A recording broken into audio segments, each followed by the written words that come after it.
In the world of elite football, players often find themselves caught in the depths of terrible runs of form, and for many, it can feel like an insurmountable challenge to bounce back. However, in this video, we're shifting the narrative to focus on those extraordinary athletes who, no matter how many times they've been told they couldn't return to their best, never gave up. Join us as we explore the remarkable journeys of 10 players who have defied the odds, made incredible comebacks, and are currently setting the pitch ablaze this season.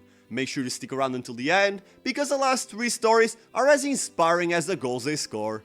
Starting out at number 10 with João Felix. I have no problem in admitting that I was, and in a way still am, one of João Felix's biggest critics. I didn't like the way he conducted business for himself, but after watching his impressive start of the season and knowing that he willingly took a massive pay cut for a fair chance to show everybody how good he can be, makes me see him in a different way. In fact, it's pretty clear that Barcelona play at their best when Felix is at his best, and he fits in like a glove in Xavi's system. Now let's just hope he can keep this form until the end of the season.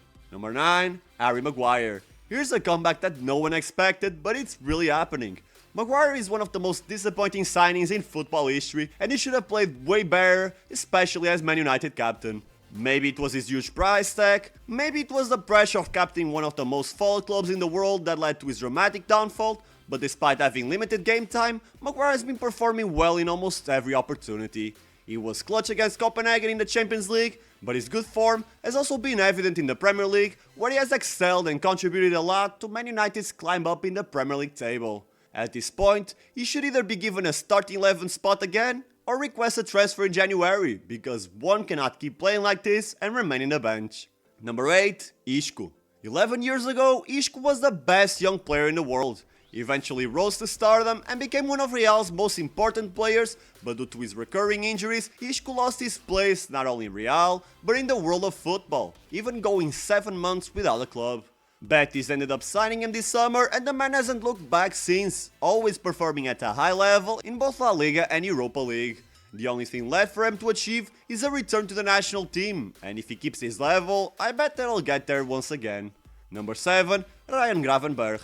After an underwhelming season with Bayern, Gravenberch was given the opportunity to jump out of his comfort zone, and he took it without hesitation. Even though he would probably be given more opportunities at the Allianz Arena, the Dutch moved to Liverpool, and so far, we've seen an extremely improved player. He has fit in seamlessly into that Fabinho role, and alongside McAllister and Szoboszlai, is forming perhaps the most lethal midfield trio in the Premier League. Let's hope he stays injury-free, and that Koeman opens up his eyes and realizes the gem he's living out in the latest international call-ups. Number 6, Cristiano Romero. Although it's kinda harsh to say that a guy who won the World Cup last year is having a comeback season, it's pretty evident that his Premier League form has improved massively. Romero was always a quality defender in his Atalanta days, but in his debut season in England, he looked irrational at times, making several mistakes that are simply not allowed at that level. However, under Postecoglou's guidance, the entire Tottenham squad has improved dramatically, and at the forefront is Cristiano Romero. He's clearly looking more comfortable and confident on the ball, and so far, he has been not only the best defender in the Premier League, but arguably one of the top 5 best performing players in the entire division. Number 5, Vitinha. The Portuguese midfielder was one of the most criticized players in last season's PSG squad. His stay in Paris got off to a terrible start, that even Messi got in a heated argument with him due to his clumsy tackles and lack of awareness both in training and on the pitch. Thankfully, under Luis Enrique, Vitinha got a fresh start, and he has proven himself to be fundamental to PSG, with his accurate passing and creativity setting the tone in the team's latest run of good results. He has also been receiving more time in the national team, and with Otavio playing in Saudi Arabia, it's very likely that Vitinha might grab a permanent starting 11 spot by the end of the season. Number 4, Takumi Minamino. It's a shame that Minamino couldn't adapt to the Premier League's physical toughness, because he was always one of the most fun to watch players who left it all on the pitch. At one point, it felt like Minamino had completely lost his shine, since even when he moved to Monaco, he continued to under-deliver. This season, however, we've seen the return of the iconic Japanese player who lit Austria on fire. He has been the star in Monaco's impressive season with 6 goal contributions in 8 matches, and I firmly believe that he can get his team back to the Champions League next year. Number 3, Serge Gnabry. Guirassy is currently the top scorer in the Bundesliga with 14 goals. That's a lot considering that last season's top scorers finished the season with just 16 goals. But you're wrong if you think Guirassy is an up-and-coming striker. At youth level, he was considered one of the brightest prospects for the French national team. Sadly, injuries got the better of him, took his confidence, and despite showing some promise in Liga, his form never took off. Now at 27 years old, Guirassy is finally showing his impressive youth form at the highest level, and in the process, he became Stuttgart's talisman in their incredible season. This is such a random but brilliant performance that it kinda reminds me of Gravenberch with Wolfsburg in the 2008-2009 season. Now let's just hope Guirassy can keep these numbers up for more than a year.